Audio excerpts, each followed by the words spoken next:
I think it's really important. And I come from an NGO background. I first got involved over 30 years ago in the National Women's Council and various voluntary organizations. And that really, spurred my interest on equality and in policy making and eventually in politics. Never saw myself as a politician in my early years. I was a social worker. And so I'm very interested in that interaction between civic society and politics and the partnerships that are needed to get the best solutions. And I suppose that's primarily, what I believe. And I believe in partnerships between the NGO community and the political world. I think they're really important, and politics in general and policy making in general. In the European Parliament, I sit on the Women's Rights Committee. I sit on the Development Committee, a committee on disinformation, false news, which is very prevalent at the moment. We need to really watch out for that, and the Economic Committee. So, there's a lot of overlap between the work in all of the committees, and I think it's all relevant to civil society. I suppose the first thing I would say is everything is now seen through a COVID lens, a recovery lens from COVID. It's seen through a climate change lens and a digital lens. And I would also add an equality lens and a care lens. So that's the perspective through which a lot of work is done in the European Parliament at present. And of course, the question is that relevant for NGOs? Is it relevant, for society? Is it relevant for involvement by civic society? And the answer is, of course, it is highly relevant for civil society to be involved in all of those issues. So I think that you take any one of those areas and you say, has civil society a stake in the outcome on these issues? And of course it does, no question. Let me look at it from a gender equality point of view for a start. 52% of the population around the world, of course, unfinished democracies are what we have. We have a huge amount of work to do in terms of gender around the world at present. I mean, just think about the violence against women, 30 or 40% increase in the last year or so. Budgets, making sure that budgets reach women. As President Joe Biden says, don't tell me what you value, show me your budget and I'll tell you what you value. And I think that, civil society is an essential building block of development and national cohesion. Very important sources of information for citizens and governments, monitor government policies. I know this because I did all this. And, sometimes when you're in politics looking out, you think all of the power is outside. When you're outside looking in, you think it's inside. The truth is, of course, it's everywhere. Power is divided, rightly so. Everyone's involved. Everyone has a stake. And I think there's a lot of hope, given the challenges we're facing. The authoritarian leaders around the world, usually male authoritarian leaders, a big problem in Europe at present, a real kind of backlash on women's rights, LGBTQI+ rights, and attacking judges, attacking the media, basic human values. The values of the EU are being attacked across Europe and indeed across the world. So a very, very big role for NGOs and civil society to stand up. And we see this. We see the worldwide movement on Me Too. We see it in the creative arts. We saw it here in Ireland. We see some great male champions as well, let it be said. So we need to continue to call out inequality. And, we live in a deeply sexist world. Everyday sexism is a phrase I use. There's a lot of everyday sexism. You've got to fight it. There's racism too that we have to fight. So a huge role following the pandemic for society. There has been a differential impact on women and men. I've done a report on that in the Parliament myself. Women have been to the fore in the caring roles. Huge percentages of women involved in home care and all of the home duties, in nursing care, in childcare, in homework. And this is something we've absolutely got to value more. We have to look at upskilling, retraining. We have to look at the potential for job creation in the care economy. That's really important in the number of years going forward. And we have to make sure that our healthcare systems are ready for another pandemic. We have big problems, for example, at the moment in relation to breast cancer screening, making sure that women go to their GPs if they have symptoms, because, childcare wasn't seen as essential, for example, at the beginning of the pandemic. Is there a role for civil society in all of this? Absolutely. Very often, civil society is really at the cutting edge of issues and can give great information and really highlight what needs to be done and the priorities that need to be tackled, by governments. And that can be here in Ireland, it can be national governments, or it can be indeed the European Parliament and the European institutions. So it's an essential driver of quality information, of getting the cutting edge experience of individuals, of citizens to the policymakers so that they can react, whether that's with legislation or funding or support of various kinds. And the recovery from COVID, it's not worth fighting for if it's uneven, unequal, or unsustainable. And when it comes to climate change, we see every day the impact of climate change. It impacts on women and children differentially as well. It impacts on our whole world. We've got to make sure that everybody's involved in the education that's needed to move to a sustainable society. So the answer is obvious. We've got to be building partnerships between different groups, civil society, NGOs, politicians, civil servants, and administrators. I would say you've got to have this two-way flow of communication, information, and sharing of decision making.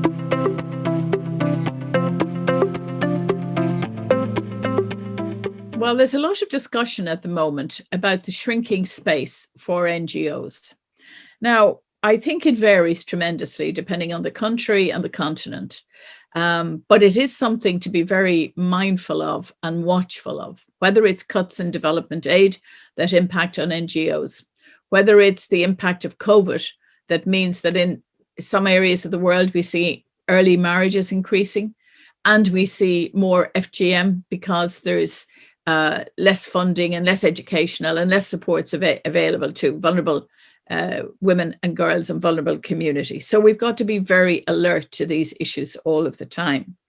We see in Poland and Hungary and other countries where civil society and NGOs are demonized for supposedly holding a particular political opinion or being close to a particular political persuasion. We see it when journalists and media are put in danger or killed, as we saw in the Netherlands, Slovakia, Malta, and even in Northern Ireland, of course, with Lara McKee. So that's something that has to be watched very carefully. That's a dangerous space, that stereotyping of NGOs. And we really have to make sure, for example, that there's adequate funding to do the work that's necessary, because it can be very difficult for people to do the kind of work that is absolutely necessary. To make sure that NGOs are able to upskill, retrain, to lead. And we need to work with the Council of Europe as well. They do very good work on supporting CSOs and calling out efforts to hamper them wherever they are. But the European Parliament is a great example, of democracy in action. I've been in national politics for over 30 years now, and I've been in the European Parliament for the last 2 years. And I have to say, I love the compromises and the cooperation we see. It's not a very adversarial system, unlike our national parliament sometimes, which I think is unnecessarily adversarial at times. Just, populism and using adversarial politics. It doesn't really lead to that much progress, in my view. And I think that in the Parliament, you see, a lot of cooperation with NGOs, with CSOs. You see a lot of reaching out. COVID has put a stop to some of that, but of course it still happens virtually. But it's great to see, whether it's the European Women's Lobby or specialist groups working on HIV and AIDS, or I could give you hundreds of examples of groups I've met since I became a politician in the European Parliament, where meeting with the NGOs and the societies working on specialist issues has really informed my view and helped me to be a better politician, has helped me to impact on legislation. And that happens in many areas. I think climate change is a very interesting one to look at, because Europe is leading on climate change. Europe is leading on equality. And I think the NGOs within Europe are leaders. They're absolute leaders around the world. And we have a role in the broader world as well. And helping countries that perhaps have not got such advanced legislation, or where human rights are under threat, where NGOs are not supported. I think we can all work together at a global level as well, within the UN as well, of course.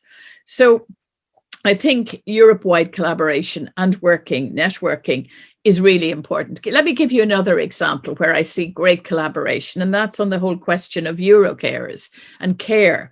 Eurocarers brings together carers organizations as well as relevant universities and research institutes from across Europe. It's a unique combination, great organization, act as a collective voice, and I think they will really help us working with parliamentarians to make progress on having a European care strategy, which is where we need to go to. And, I think one point I would make about NGO and CSO work is we've got to stop diagnosing problems. We all have the diagnosis of various issues. There may be some emerging issues we don't have it on. But, my advice really to NGOs from where I sit now would be to say, stop diagnosing issues. Look at the implementation, look at the solutions, look at the partnerships that we need to build if we are to get those issues dealt with and answered. I find again and again when I link with groups that there's a real tendency to begin at the beginning again. I think you have to assume quite a bit of knowledge on the part of most politicians you're linking with, and a good understanding and awareness of the problems. What you need to focus on, and what we need to focus on together, is solving the problem. There's implementation steps. Where do we go next if we want to deal with climate change in our community? How do we support householders to make sure their cars, their houses, are suitable for a new age? Where are they going to get the money to do that? How do we make sure it's reasonable? How do we protect poor families? These are the kind of areas that we need to be working on an implementation plan on, not diagnosing the issue again and again. We're all too, if you like, experienced at this stage. And I include obviously all NGOs in this. We have a long history of NGOs and activism in Ireland and across Europe. And, let's make sure we're operating at the highest possible level to impact and to bring about change, as opposed to re-diagnosing the problem when we have valuable opportunities to impact on policymakers. That's one point I'd make very strongly, because I see too much of it.